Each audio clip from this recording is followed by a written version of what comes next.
Всем привет! Ну что, продолжаем изготовление нашего станка. В данном видео мы закончим изготовление данного станка, пробежимся по конструкции, ну и конечно же тест нашего станка. Ну что, погнали!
Итак, все детали подготовил, покрасил. И теперь собираем все по своим местам.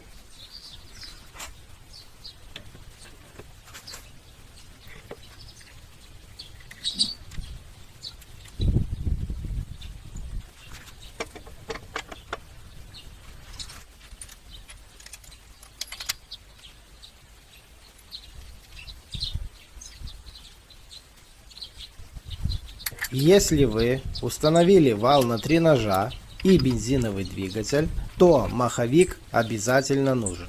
А если вал у вас на 2 ножа и электродвигатель, даже если и бензиновый двигатель, но довольно мощный, то маховик не обязательно устанавливать на станок.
В данном случае установлю ремни старые, так как еще новые не купил. Для пробы сойдет.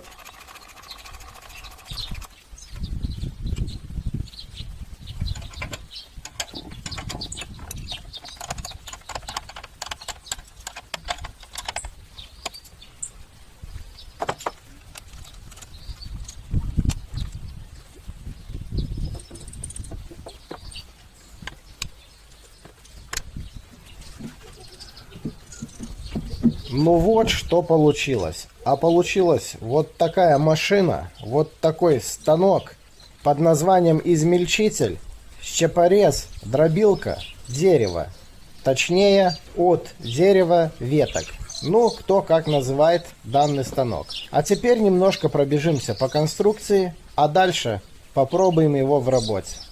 Значит, в середину станка я установил бензиновый двигатель. В данном случае двигатель у нас двигается туда-сюда, и при помощи вот этой данной шпильки производится натяжка ремней. Дополнительного натяжителя для ремней в данном случае не требуется, так как двигатель довольно мощный и спокойно раскручивает вал. Двигатель фиксируется при помощи вот этих 4 болтов, и все. С левой стороны я установил дополнительно маховик и вот такую защиту для маховика. В задней части станка я установил вот такое колено, через которое уже выбрасывается измельченное дерево, так сказать, готовая щепа. На данном колене я установил вот такие 3 острые болтика, на которые можно цеплять мешок, и таким принципом можно сразу собирать щепу в мешок или просто без мешка в кучу. Здесь защитный кожух можно открыть и спокойно подходить к ремням и обслуживать шкивы, ремни и так далее. Или заменить ремень на новый. На данной защите я сделал вот такие дополнительные отверстия, решеточку такую установил, для того, чтобы было бы дополнительное охлаждение двигателя, так как у данного двигателя воздушное охлаждение. Снимается верхний кожух вот таким принципом, скручивается 2 гайки и все. Когда мы открутили и подняли загрузочный бункер, у нас появляется очень хороший подход к двигателю баку, можно спокойно заправить бензин. У нас появляется очень хороший подход к валу, к ножам, можно все обслуживать без никаких проблем. Обратный нож должен быть обязательно изготовлен из толстостенного металла. В данном случае у меня 10 мм толщина металла, и желательно, чтобы металл был покачественнее. Данный нож устанавливается под углом 20-30 градусов примерно. Данный нож крепится 2 болтами, и при помощи этих болтов производится регулировка данного ножа. Зазор между обратным ножом и ножами вала должен быть наименьшим из возможного. Чем меньше, тем лучше. Ножи на вале должны выступать не больше 8 мм. В данном случае у меня выступают ножи 6 мм. У меня вал на 3 ножа, толщина вала 100 и ширина 27 сантиметров.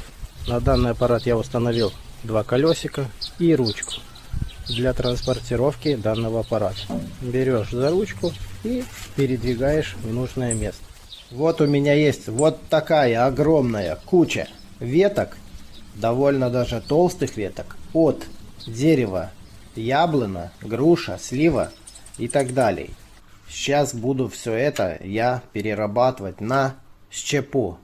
Если кому-то нужна подробная информация о данном двигателе, у меня есть на канале видео, можете посмотреть.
Ну вот, как видим, все в принципе красиво и хорошо работает. Вот такая получается щепа, мульча, кто как называет.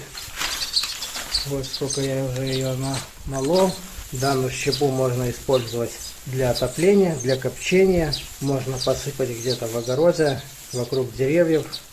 Так их удобрить, сделать декоративный ковер со щепы и так далее.